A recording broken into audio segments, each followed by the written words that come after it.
You said that you do regularly do interviews with the media and with researchers. I assume that the researchers are researchers in economics, or Yeah. what have these researchers in economics discovered about Ithaca hours? What kind of conclusions are out there? What if they taught you that you didn't know was happening just yourself? Um, well, I think we pretty much know what's happening. I don't know whether they ever tell us anything that we don't already know. They might tell it to us in terms that we don't understand. I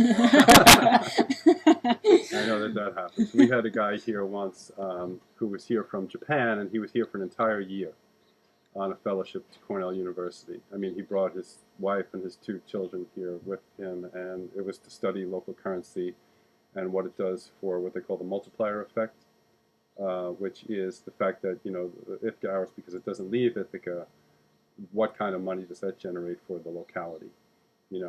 Because you can imagine, I mean, one of the things that we tell people is like, like say in my store and I sell music CDs, if you come here and you buy, a new CD, the majority of that money is staying here in town. Whereas if you go to Borders, some of it is going to Ann Arbor, Michigan. It's not ever coming back. So, basically that's what the multiplier effect is, the money that stays in the community. So this man was here studying it for like an entire year, and we come to our board meetings every month, and he was a great guy.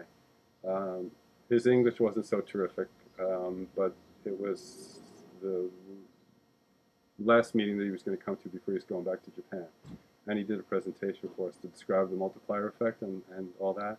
And, he had like PowerPoint, and he's showing us these things with like deltas and gammas and little numbers and stuff like that, and this squared and that squared and all like that.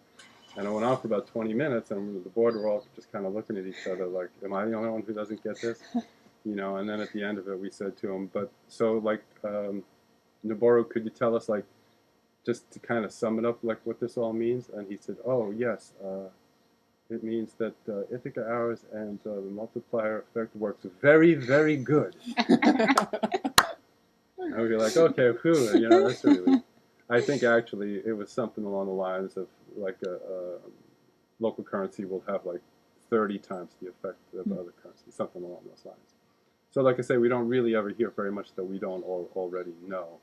Um, but yeah, we don't. And particularly when we're always happy to get the mainstream press, but a lot of times the things that you read in the mainstream press are just so, it's kind of pedestrian. I mean, we're happy to get the publicity, and it's good for people to see, the more that they see that this even exists, uh, that's good for us. But I think it's sort of tantamount to, say, the movie An Inconvenient Truth, Al Gore's movie. It took me a long time to see that movie. I mean, Ithaca's very, green place.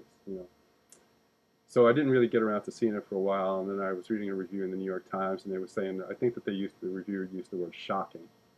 So I thought, oh, well, they're pretty smart at the New York Times. If they were shocked by it, maybe they're going to tell me something I didn't know. Well, I went to see the movie. They didn't really tell me anything I didn't know. The bad things were happening, and like you should shut off your lights, that kind of thing. Um, so I think actually what Ithaca Hours has shown me is that I think it's very, very true that the people in this country are way ahead of the leaders, Yeah. and that includes the media leaders. Like we've been doing this for 18, 19 years, and they're just starting to report on it now because it's a calamity. But to us, it was always just like sort of a prudent thing to do for a community to do. But at any rate, we're happy to have the publicity now so that we can talk to other communities and help them to get started in helping themselves to do this thing, which maybe seems radical. As far as we're concerned, it's very commonsensical. It's even conservative.